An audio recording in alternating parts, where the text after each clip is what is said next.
আমার প্রিয় তারওয়া ইউনিয়নের সম্মানিত ভোটার, প্রিয় মা বোনেরা এবং আমার প্রিয় ভাইয়েরা, আপনারা যারা দীর্ঘ সময় অপেক্ষা করেছেন, আপনাদেরকে আসসালামু আলাইকুম।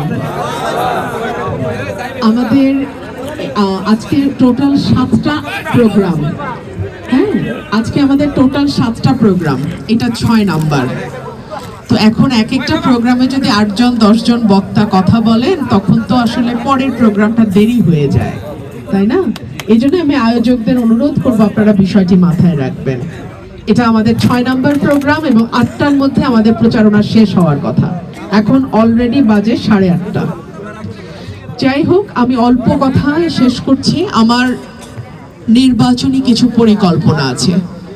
আপনাদের সকলের ভোটে, দোয়ায়, সহযোগিতায় আল্লাহ যদি আমাকে আগামী 12 তারিখ হাঁসমার্কায় নির্বাচিত করে, তাহলে সরাইল এবং আশুগঞ্জকে আমি পৌরসভা করার উদ্যোগ গ্রহণ করব। 2 হচ্ছে, আমাদের আশুগঞ্জে বন্দর আছে, সার কারখানা আছে, বিদ্যুৎ কারখানা আছে, গ্যাস আছে, অথচ সরাইল আশুগঞ্জ সবসময় অবহেলিত।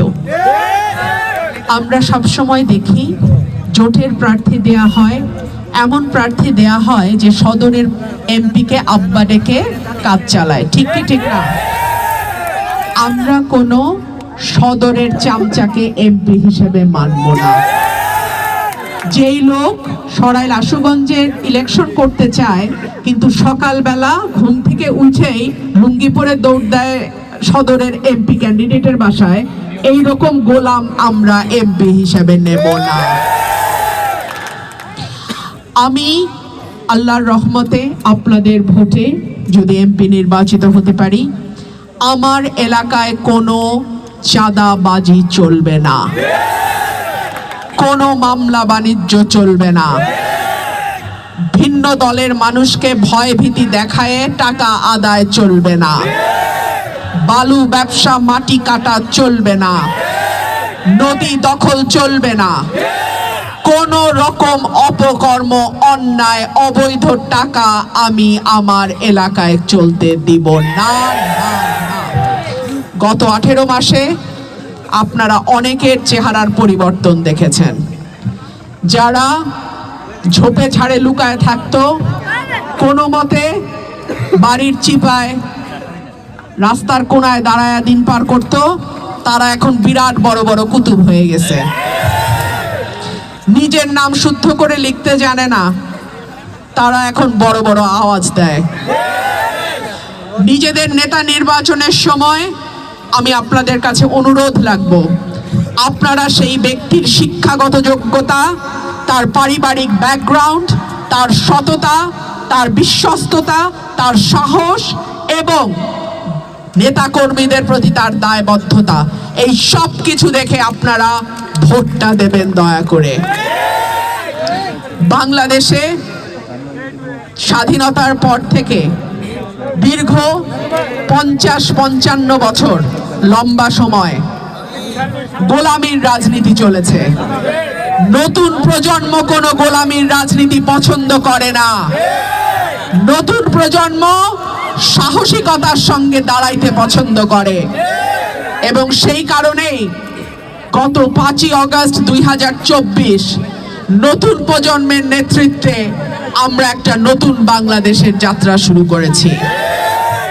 এই বাংলাদেশ হবে সততা, ন্যায্যতা, শিক্ষা এবং আইনের প্রতি ন্যায় বিচার, আইনের শাসনের একটা বাংলাদেশ।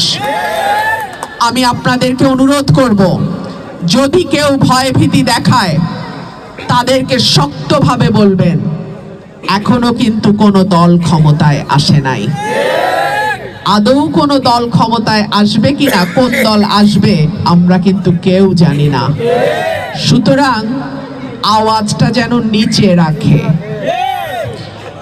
এই সরকার নির্দলীয়, নিরপেক্ষ সরকার।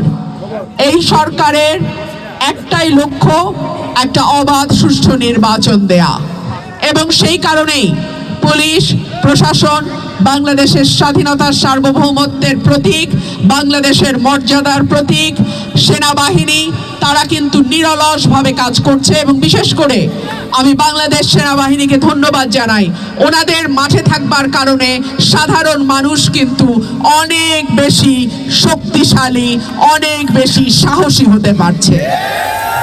সুতরাং নির্বাচনে কোনো রকম কারচুপি সহ্য করা হবে না।